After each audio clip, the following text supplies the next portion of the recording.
प्यारे बच्चों, welcome to Alex sir. आज हम लोग बात करेंगे इस क्वेश्चन के बारे में जो कि बोर्ड पे दे रखा है।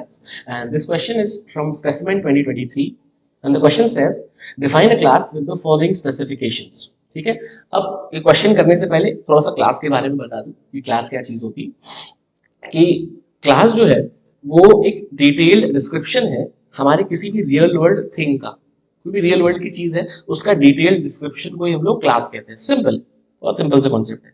अगर हम रियल वर्ल्ड थिंग की बात करें तो उसके अंदर हमारे पास उस चीज की, उस जो भी रियल वर्ल्ड थिंग है उसकी कुछ प्रॉपर्टीज होंगी। जैसे कि फॉर एग्जांपल हमारे पास एक रियल वर्ल्ड चीज है, हमारी कार या हमारा पेंसिल बॉक्स, हमारा टिफिन बॉक्स, हमारी बाइक, इस तरह की कोई भी रियल वर्ल्ड थिंग है तो उसकी कुछ हमारे पास कुछ ना कुछ फीचर्स होंगे। उसका कलर क्या है, उसका नाम क्या है, मॉडल का नाम क्या है, इस तरीके की कुछ फीचर्स या प्रॉपर्टीज होंगे। सिमिलरली उसकी कुछ फंक्शनैलिटीज भी होंगी, राइट। तो रियल वर्ल्ड थिंग को जब हम प्रोग्रामिंग में लिखते हैं तो that can be formed as a class. ठीक है, उसकी डिटेल डिस्क्रिप्शन हम प्रोग्रामिंग में कैसे लिखते हैं जावा में।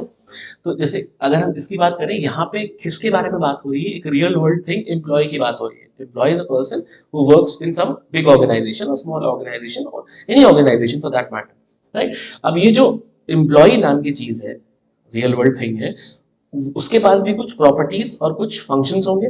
तो उन प्रॉपर्टीज को हम कह देते हैं मेंबर वेरिएबल्स। ठीक है, और फंक्शंस नीचे हमारे हैं मेंबर मेथड्स, राइट। अब जरा बात करेंगे एम्प्लॉय के मेंबर वेरिएबल्स या फिर जो प्रॉपर्टीज है वो क्या क्या है।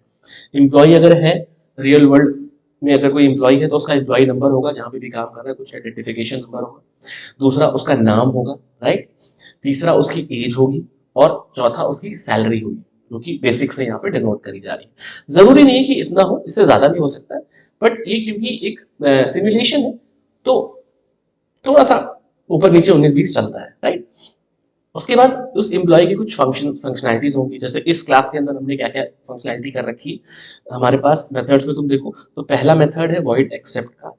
वॉइड एक्सेप्ट में हमें क्या करना है, एक्सेप्ट करना है डिटेल्स यूजिंग स्कैनर क्लास। ठीक है, अब डिटेल्स में क्या है, नेम है, नंबर है, एज है और उसकी सैलरी है। इसको हमें एक्सेप्ट करवाना होगा, इसकी फंक्शनैलिटीज। ठीक है, दूसरी फंक्शनैलिटी क्या है हमारे पास, दूसरा मेथड है वो क्या है, कैलकुलेट करना है। क्या कैलकुलेट करना है साहब, उसकी सैलरी कैलकुलेट करनी है। लिखा हुआ है to calculate the net salary as per the given specification. अच्छा, सैलरी हमेशा जब भी हम किसी एम्प्लॉय को सैलरी देते हैं किसी ऑर्गेनाइजेशन में तो कुछ स्पेसिफिकेशंस होते हैं। ठीक है, एक तो उसकी बेसिक सैलरी होती है, प्लस उसके अंदर HRA जुड़ा होता है, हाउस रेंट अलाउंस। ठीक है ना, हर कंपनी कुछ ना कुछ पर्क्स या अलाउंसेस देती है अपने एम्प्लॉयज को, राइट। तो उनमें से एक HRA है, मतलब वो जहां पे भी रह रहा है उसका किराया जो भी लग रहा है वो कंपनी देगी। ठीक है ना, एम्प्लॉय अपनी जेब से नहीं देगा। दूसरा DA, डियरनेस अलाउंस। ठीक है ना, जितनी भी महंगाई बढ़ रही है उस एम्प्लॉय के लिए, वो जहां पे भी रह रहा है काम कर रहा है, तो वो भी उसके लिए भी कुछ परसेंटेज कंपनी आपको बढ़ा के देगी। तीसरी चीज है प्रोविडेंट फंड। अब ये तो देखो एम्प्लॉय के फायदे की बात है, भाई वो ओल्ड एज में रिटायर होगा तो उसके पास कुछ पैसा आना चाहिए, तो उसके लिए उसके सैलरी में से कुछ प्रोविडेंट फंड काट दिया जाएगा। तो उसकी जो नेट सैलरी बनेगी वो बेसिक सैलरी के अंदर HRA DA ऐड किया जाएगा और प्रोविडेंट फंड हटाया जाएगा, जो कि फॉर्मूले में बेटा यहाँ पे दे रखा है। अगर आप देखिए ध्यान से तो यहाँ पे फॉर्मूले में ये चीज दे रखी है। ठीक है, उसकी कुछ डिटेल्स है, मैथमेटिकली कैलकुलेट करेंगे उसको, वो यहाँ पे दे रखा है। ठीक है, उसके अलावा एक एक्स्ट्रा पॉइंट और दे रखा है कैलकुलेट फंक्शन में कि अगर एज ऑफ द एम्प्लॉय 50 से ऊपर है तो फिर उसको 5,000 रुपए एडिशनल अलाउंस मिलेगा। ठीक है, और उसके बाद ये फंक्शन के बाद तीसरा एक और फंक्शन है वॉइड प्रिंट नाम का, जिसके अंदर बच्चों हम लोग क्या करेंगे, डिटेल्स उसकी प्रिंट कर देंगे। Employee name, employee number, employee की एज, उसकी बेसिक सैलरी और जो नेट सैलरी हमने पिछले फंक्शन में कैलकुलेट करी, राइट। तो ये तीन मेजर फंक्शन हो गए हमारे पास। और एक फंक्शन और है वॉइड मेन करके। ठीक है ना, ये क्या कर रहा है, ये जो पूरी क्लास है, क्लास के अंदर प्रॉपर्टीज हैं और उसके फंक्शनैलिटीज हैं, इस पूरे फंक्शनैलिटी को एक्सेस कर रहा है। ठीक है ना, उसके बारे में बाद में बात करेंगे तो मैं प्रैक्टिकली करके दिखाऊंगा, राइट। बट इसका मेन फंक्शन का काम क्या है कि ये सारे फंक्शंस को एक के बाद एक ऑब्जेक्ट बना के कॉल करे, राइट। अभी ऑब्जेक्ट के बारे में बात करेंगे कि ऑब्जेक्ट क्या होता है। तो इतनी बातें हैं। अब इसका एक थोड़ा सा पहले मैं स्ट्रक्चर बना के दिखा देता हूँ आप लोगों को कैसे हम लोग डिस्क्राइब करते हैं। पहले मैं लिखता हूँ कीवर्ड क्लास, फिर क्लास का नाम जैसे कि यहाँ पे दे रखा है एम्प्लॉय, फिर ये स्टार्ट हुई और ये एंड हुई क्लास, राइट। जब भी हम क्लास को स्टार्ट करते हैं तो एंड भी करते हैं। क्लास एक तरीके का बॉक्स है जिसके अंदर मेंबर वेरिएबल्स और मेंबर मेथड्स हमें देखने को मिलते हैं। ठीक है, वो बॉक्स की स्टार्टिंग है ऊपर और ये बॉक्स की एंडिंग है नीचे, राइट। अब क्या क्या चीजें हैं, हमारे पास मेंबर वेरिएबल्स हैं, कुछ मेंबर वेरिएबल्स में एम्प्लॉय नंबर है, ठीक है ना।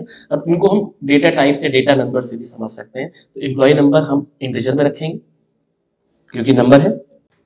फिर हमारा एम्प्लॉय नेम है, जो कि नेम तो हमें स्ट्रिंग में रखना चाहिए, राइट। तो हम यहाँ पे एम्प्लॉय नेम लिख देते हैं स्ट्रिंग में। एज, फिर से हमारी एज भी इंट में ही होनी चाहिए प्रॉपरली, तो मैं यहाँ पे एज लिख देता हूँ INT एज। और बेसिक सैलरी या सैलरी हो सकता है डेसिमल में हो तो मैं डबल का यूज करूँगा।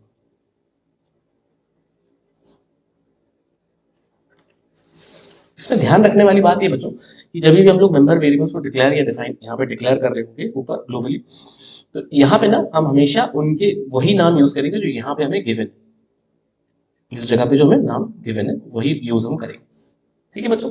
उसके बाद हमारे पास 4 हमारे फंक्शंस हैं। पहला है void accept। अब ये कुछ काम करने वाला, ये स्टार्ट हुआ, ये फंक्शन एंड हुआ। जैसे क्लास स्टार्ट और एंड हो रही है वैसे फंक्शन भी स्टार्ट और एंड हो रही है। यहाँ पे कुछ कोड होगा। फिर void calculate हुआ, यहाँ पे कुछ कोड होगा, अभी मैं कोड करके दिखाता हूँ आप लोगों को। और फिर हमारा void print होगा, इसके अंदर भी कुछ कोड होगा, राइट। तो ये हमारा बेसिक स्ट्रक्चर होगा एक क्लास का। क्या क्या है, ऊपर सबसे पहले हमारे पास मेंबर वेरिएबल्स है और 3 नीचे मेजर मेंबर फंक्शंस है। अभी मेन भी आएगा, मेन इन 3 फंक्शंस के बाद में आएगा, राइट। अब जरा यही चीज हम लोग प्रैक्टिकली सिस्टम पे करके देखते हैं, ऑलराइट। बढ़िया बात ये है कि हमने पहले से यहाँ पे सॉल्व सॉल्यूशंस सारे के सारे बना रखे हैं। You just have to type in Google Alex sir without any spaces. आप एलेक्स सर टाइप करिए and click enter. The first website पे आप क्लिक करें alexa.com पे, and you have all the solutions available on the first page itself।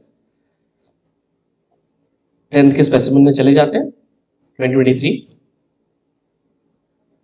and we'll quickly move to the section B and we'll move to this question number 3 है। ये हमारा section B में question number 3 दे रखा है। यहाँ पे copy का button है, we'll just click copy from here, code is copied and then we'll quickly paste it in BlueJ।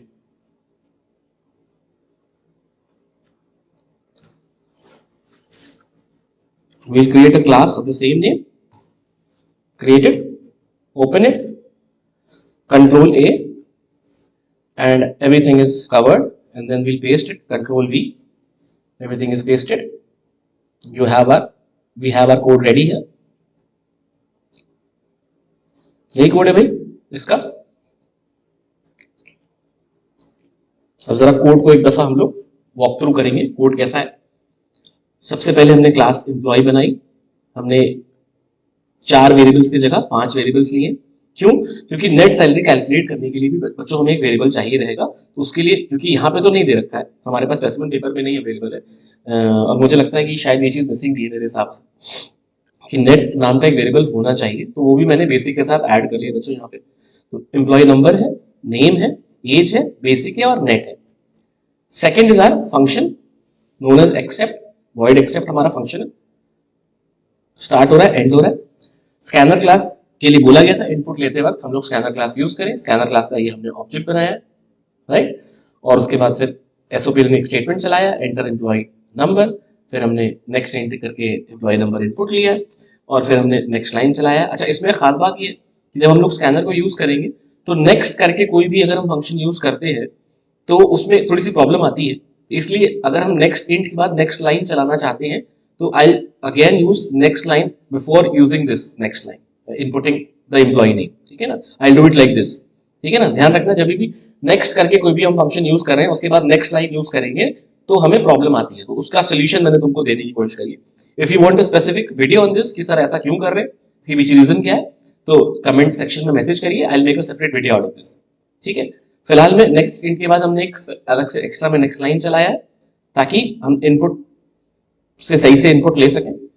फिर हमने एम्प्लॉय नेम के लिए स्टेटमेंट डाला है, नेक्स्ट लाइन एम्प्लॉय नेम के लिए, फिर एज के लिए और फिर बेसिक सैलरी के लिए, right. Next double.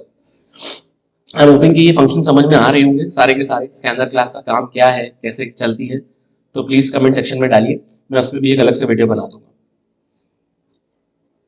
Void calculate, ये दूसरा फंक्शन है हमारा। हमने यहाँ पे एचआरए का एक एलिमेंट लिया है। एचआरए के एलिमेंट में वो कह रहा था क्वेश्चन में कि 18.5% होना चाहिए बेसिक का, तो मैंने इसको कैलकुलेट कर लिया। 18.5% फॉर्मूला तो आप लोगों को पता होगा। ये 17.45% के लिए फॉर्मूला लगा दिया मैंने, और ये पीएफ के लिए 8.10% लगा दिया, राइट। फिर बेसिक और एचआरए और डीए हमने ऐड कर दिया और पीएफ को हमने माइनस कर दिया।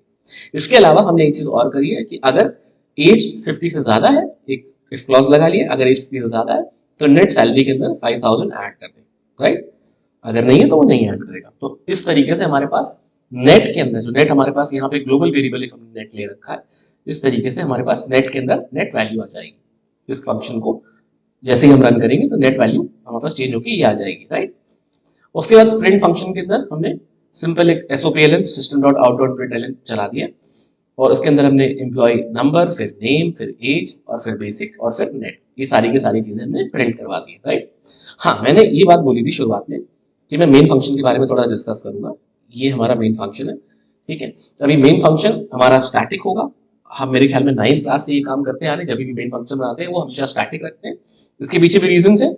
If you want to know about this, comment section में मुझे मैसेज करिए, मैं इस पर भी एक वीडियो बनाऊंगा, राइट, कि स्टैटिक का क्या पर्पस है और क्यों हम मेन फंक्शन में स्टैटिक डालते हैं, राइट। अब इस स्टैटिक के अंदर हमने क्या किया है, अगर आप मेन फंक्शन को ध्यान से देखोगे तो इस मेन फंक्शन में बच्चों उन्होंने क्या किया है कि सबसे पहले हमने क्लास का ऑब्जेक्ट बनाया है। This line is very special, we have been using it I think for a year now. अगर हम क्लास 9 से बात करें तो हम पढ़ना स्टार्ट कर देते हैं स्कैनर क्लास को, और इस लाइन को अगर आप देखोगे तो ये लाइन हूबहू स्कैनर क्लास का, यहाँ पे जो हमने लाइन ली है हूबहू उसकी कॉपी है। हम जब भी क्लास का ऑब्जेक्ट बनाते हैं तो पहले क्लास का नाम लिखते हैं, फिर ऑब्जेक्ट का नाम लिखते हैं, ये हमने ऑब्जेक्ट का नाम लिखा है, और फिर इक्वल टू लगाते हैं, फिर न्यू कीवर्ड को यूज करते हैं, उसके बाद फिर से क्लास का नाम लिखते हैं, और अगर कुछ इनपुट है तो यहाँ पे इसको इनपुट में देते हैं, राइट। स्कैनर क्लास का ऑब्जेक्ट हम इस तरीके से काफी समय से बनाते आ रहे हैं, राइट। वही सेम प्रोसीजर हमने फॉलो करके एम्प्लॉय क्लास का ऑब्जेक्ट बनाया। अगर आप ध्यान से देखें तो ये हमारी क्लास का नाम एम्प्लॉय है, और हम एम्प्लॉय क्लास का ऑब्जेक्ट कैसे बना रहे हैं, यहाँ हमने पहले क्लास का नाम लिखा स्कैनर क्लास की तरह, फिर ऑब्जेक्ट का नाम लिखा ओबीजे। अब उस ऑब्जेक्ट ये वेरिएबल है, वेरिएबल का नाम हम कुछ भी ले सकते हैं, हम आपके नाम पे, अपने नाम पे, किसी की भी नाम पे अपना इस नाम को ले सकते हैं, ये वेरी कर सकता है। फिर इक्वल टू साइन, फिर new keyword, and then again class का नाम। यहाँ पे कुछ इनपुट है नहीं तो सिंगल पैरेंथेसिस हमने क्लोज कर दी, राइट। इस तरीके से हम लोग क्लास का ऑब्जेक्ट बनाते हैं। इंपॉर्टेंट बात ये कि क्लास का ऑब्जेक्ट क्यों बनाया जाता है, ठीक है ना। क्लास का ऑब्जेक्ट बनाने में से एक कारण ये है कि हम क्लास के सारे फंक्शंस को कॉल कर सकते हैं via our object. By our object हम सारे के सारे फंक्शंस को कॉल कर सकते हैं, and this is the procedure given. क्या प्रोसीजर है, पहले क्लास का ऑब्जेक्ट बनाइए जैसे मैंने ऊपर समझाया, और उसके बाद फिर जो ऑब्जेक्ट का नाम है, जैसे ऑब्जेक्ट का नाम यहाँ पे ओबीजे है, ओबीजे के आगे हमने डॉट लगाया, और डॉट लगाने के बाद हमने फंक्शन का कॉल नाम लिख दिया, ठीक है ना। इसको हम लोग कहते हैं हमने ऑब्जेक्ट के द्वारा विया ऑब्जेक्ट हमने फंक्शन को कॉल किया, राइट। फंक्शन का नाम था, सबसे पहले फंक्शन का नाम था एक्सेप्ट, हमने एक्सेप्ट को कॉल किया, सीधे एक्सेप्ट का नाम लिखा, ब्रैकेट्स ओपन क्लोज किए, एक्सेप्ट अपने आप से कॉल हो जाएगा यहाँ पे, या यूज हो जाएगा, रन हो जाएगा, जो भी आप वर्ड यूज करना चाहें। फिर हमने कैलकुलेट चलाया है एक्सेप्ट के बाद, तो कैलकुलेट हो जाएगा, नेट के अंदर सारी की सारी वैल्यू आ जाएगी, और फिर प्रिंट चलाया, राइट। और ये सीक्वेंस देखिए बड़ा इंपॉर्टेंट है इसके अंदर, पहले एक्सेप्ट, कैलकुलेट और प्रिंट, ठीक है ना। पहले हम एक्सेप्ट करेंगे सारी वैल्यूज, फिर कैलकुलेट करेंगे उसकी बेसिक सैलरी, और उसके बाद फिर प्रिंट करेंगे, राइट। ये है हमारा मेन का फंक्शन, इसीलिए इसको मेन बोला भी जाता है, ठीक है, क्योंकि ये तय करता है कि फंक्शन का सीक्वेंस क्या होगा, कौन सा फंक्शन कब कॉल होगा, कैसे कॉल होगा, पूरी की पूरी क्लास का यूसेज हम कैसे करने वाले हैं वो मेन फंक्शन पे निर्भर करता है, राइट। आई एम होपिंग कि ये बात समझ में आई है, ये क्वेश्चन समझ में आया होगा, right. If there's something else which I can explain, do comment in the comment section and hope that helps.